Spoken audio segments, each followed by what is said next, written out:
Alright, this is the Long Island serial killer, or the killers. I believe that there's probably more than just one person doing this. There could be a group of them, because of some of the styles are a little bit different according to the police reports.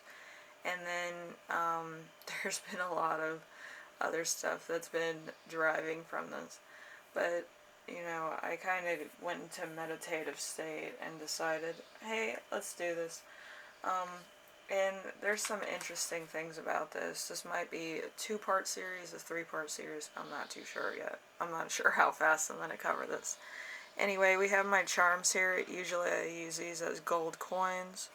And they're separated by the owl over here with the tiny gem I have. Usually I say that that's like a diamond of some kind. But we have a star, we have 2 stars here, usually paired like this. That would be under Gemini. 2 right here is 2 people, and then there's 1 person that's a lone wolf. This is usually clarity, that there could be 2 people working together, and then there's 1 solo person that's not in the loop. And then we have this. It kind of looks like a scythe.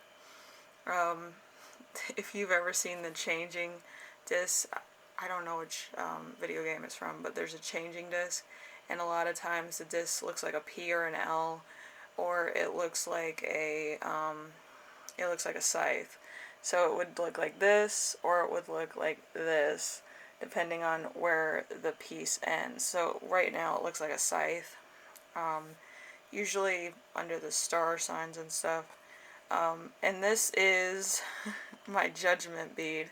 It keeps rolling into my law books. So now I'm just like, you're gonna be a law bead. So there was something with the law. I'm gonna cover that too. I picked it up on my meditation, and it could be on the same level. So we're going to cover all my notes, and then we're going to get into tarot cards. We already covered the charms. The owl is wisdom. It could also be nighttime where stuff is going down. But it could also be like their secrets, because usually when the owl's out, the moon's out. Could be wisdom, could be truth at night. It could be a lot of different things going on at night that usually during the daytime could be buffered because of people not really looking at all the possibilities. So in New York, this is Suffolk, New York. I have connection to it. I was born there.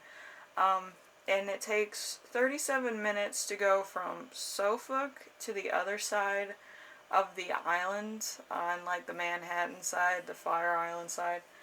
So I thought that was interesting, because there was a call that was made from Manhattan, and I believe that the dumping ground was either in Suffolk, or I think somebody lives there. That would be connected to the case. There was a lot of premonitions I had about Queens, Jackson Heights, Flushing, Queens, and I had to look it up, and it's where a lot of brothels are, and some interesting bakeries amongst them, which I was like, that sticks out like a sore thumb. Why is it there? So I believe that there's some kind of thing going on with that too, but I'm not going to get into that. But so most of the victims were sex workers, drug users. The dumping spot is a popular dumping spot. There's been over a maximum, I believe, of 30 to about 50 bodies dumped in that specific area. Usually like around the highway or the beach area in I forgot what the beach was called. I didn't write it down, sorry, but you'll have to look up the case. So there was a lot of things that I found weird about this. Usually, if it's a serial killer, they do take trophies or they do take items off their victims. With most of the victims, they did have their gold jewelry on, and if it was for money, or it was like a serial killer thing, they would have took all that off and hid it away. But I believe this person had different motives. I do believe it could have been, um, let's see, loan sharks, or it could have been over a thing with money. Um, because in some of the tarot readings, I do have a lot of pentacles in it, so I drew that from that.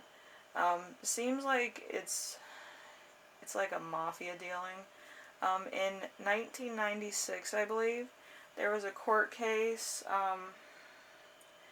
and it was with one of the younger leaders of the Bambino crime family, and people think that the mafia is over.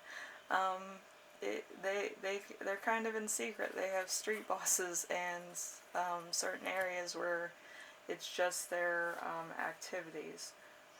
So there was a case brought up against one of these people, or two of these people actually, for certain things like extortion, loan sharking, drug dealing, assault, and fraud.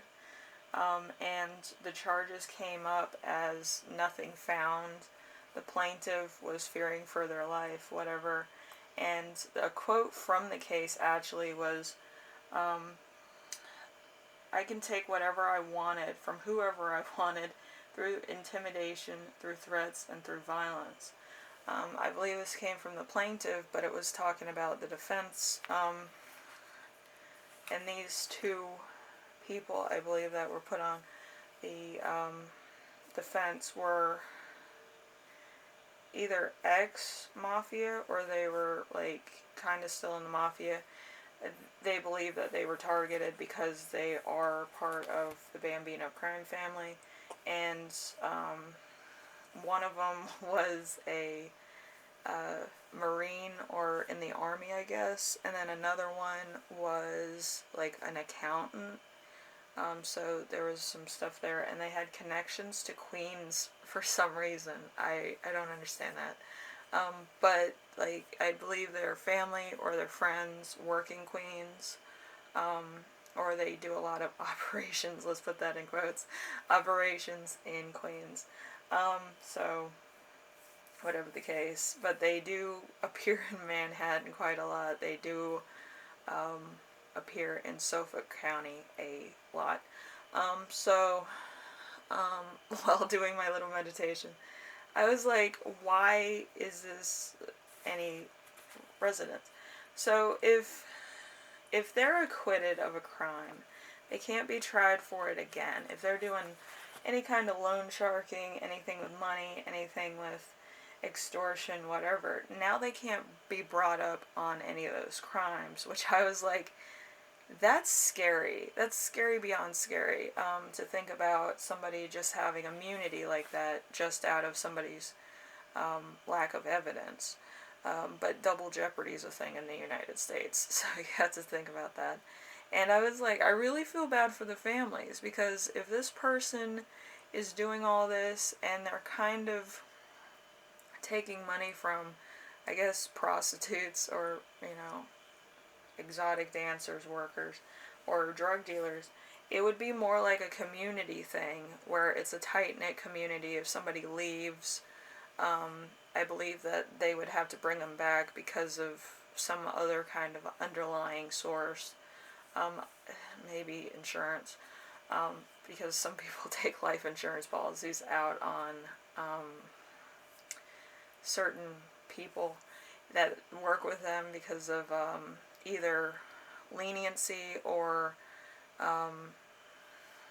because of the business could lose a lot of business because there's not a lot of people there, or just in general they want to do that. But usually you can only do a few people. Like, you can take out life insurance policies on, I guess, anyone, but it's it's like, really weird. And also I found odd is that every brothel, let's put that in quotes, that had working ladies actually was cleared out and everybody got registered down at the police station.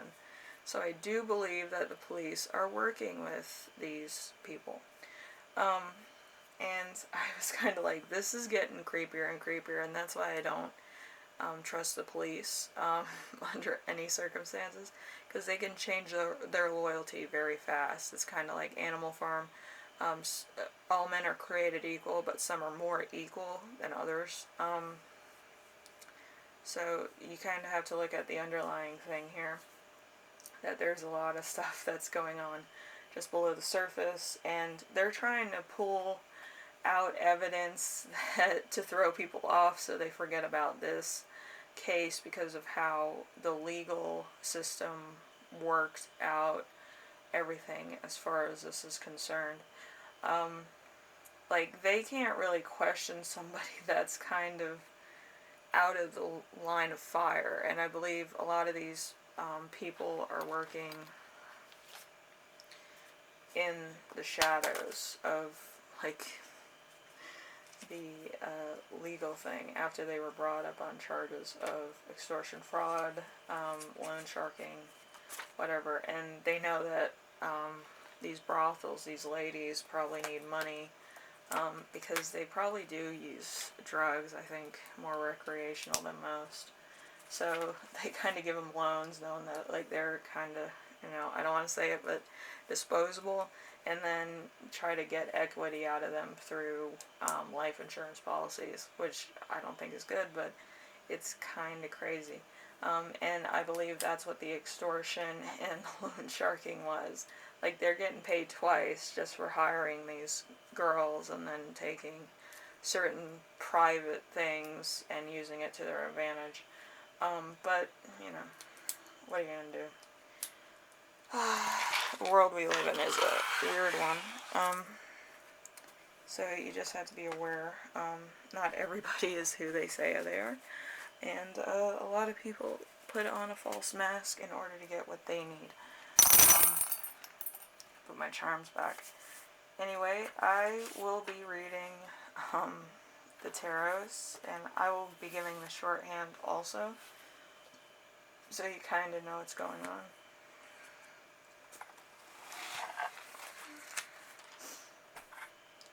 We have the Judgment card.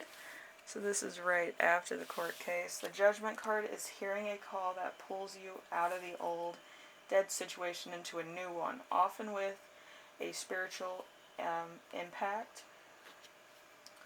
Being invited to free yourself and live at a higher level. So being acquitted, I believe this gave them more of an outward bound kind of thing, where it was just like, it's kind of free. Everything's free now, which is interesting, suspect. So, and then there's the Ten of Pentacles. Ten of Pentacles is stable and abundant life, so satisfaction with how things worked out, lack of evidence, who knew.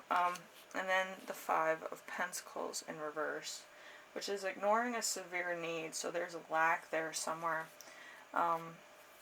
where usually, there's,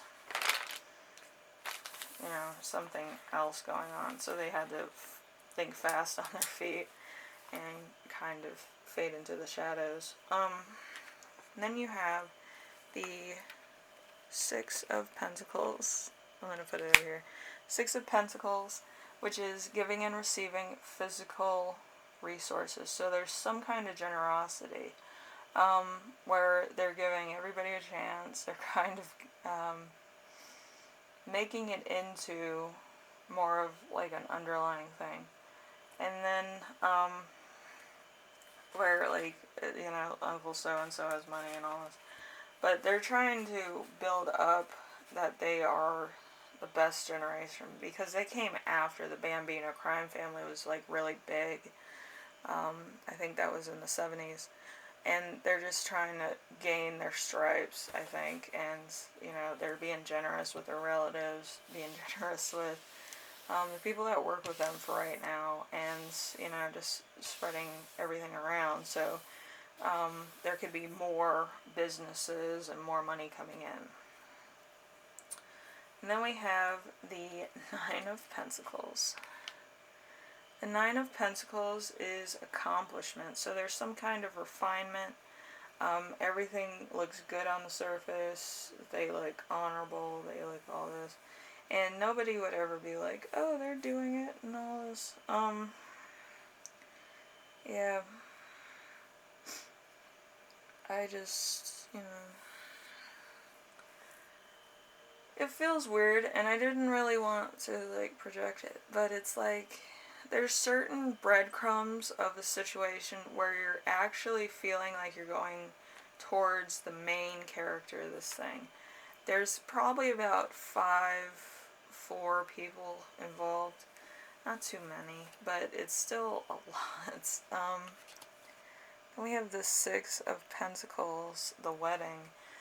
So generosity to those less fortunate, kindness, gifts from the heart, well-being, that comes from kindness and giving. So again, with generosity. And then we have the Page of Clubs, which is the Jack of clubs, Page of Clubs.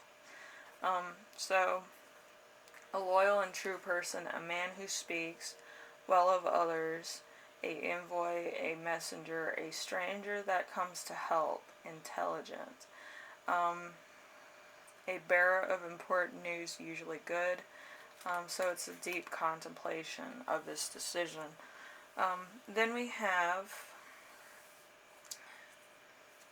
the Ten of Cups. The Ten of Cups is home and serenity for a familiar place, all that comes with family and friends, someone looking for the quotant's best interest. So there's going to be some inner peace there, knowing that everything is being taken care of, mostly from the help of the community.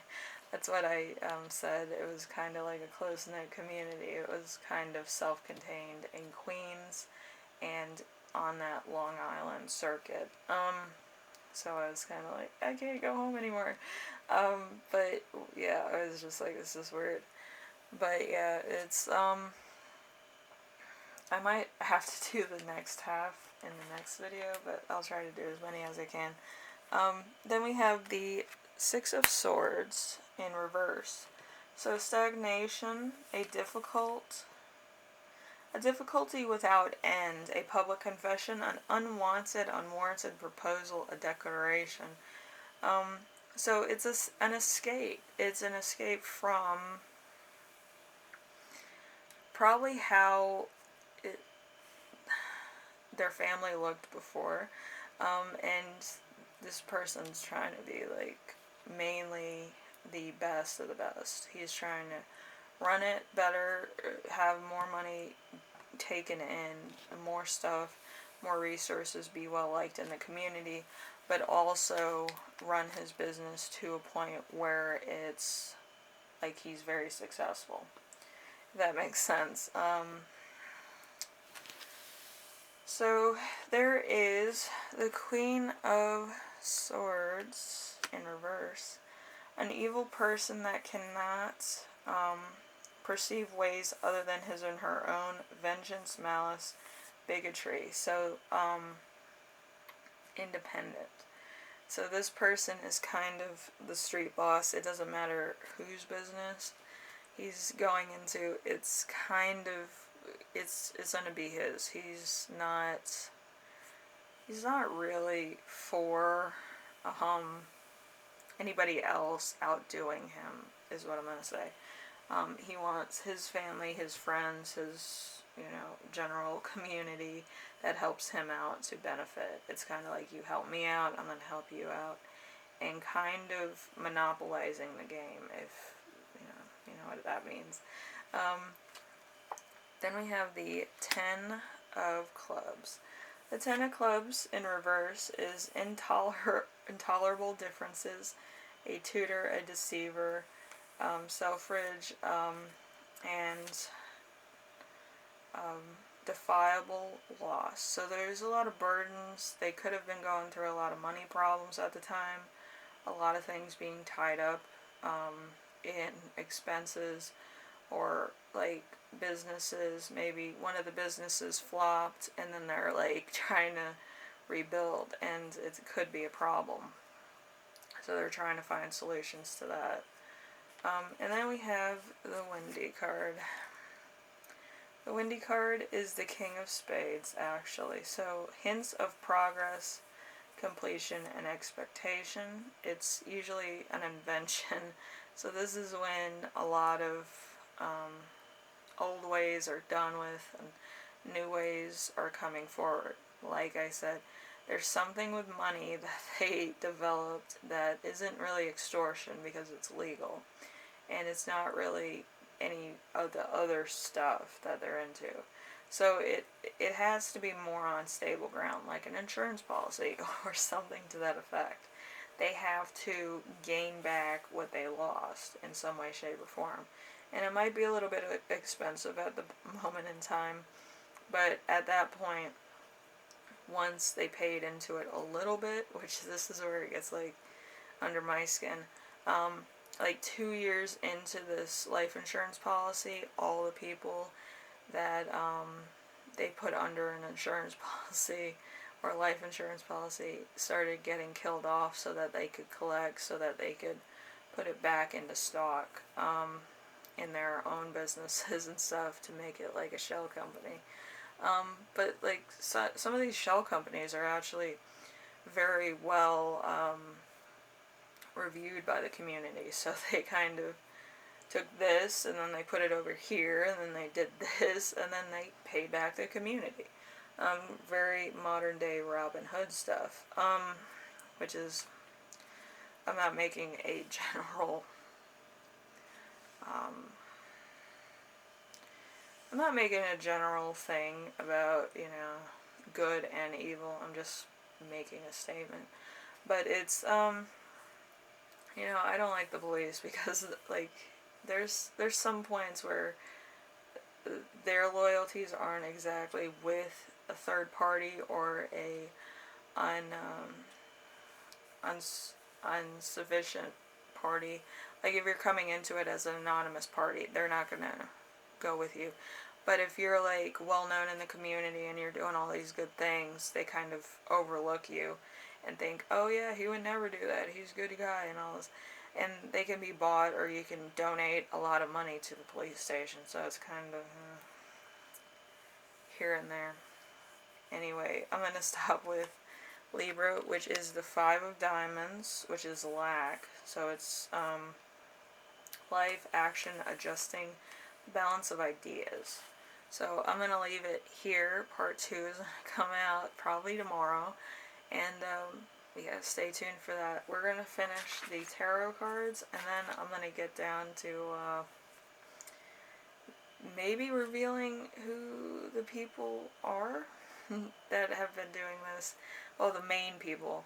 The main two, as we saw in the charms, because the green dots usually are people. And then there's like one that's off that I don't know. Anyway, I will see you in the next one, and yeah, should be interesting.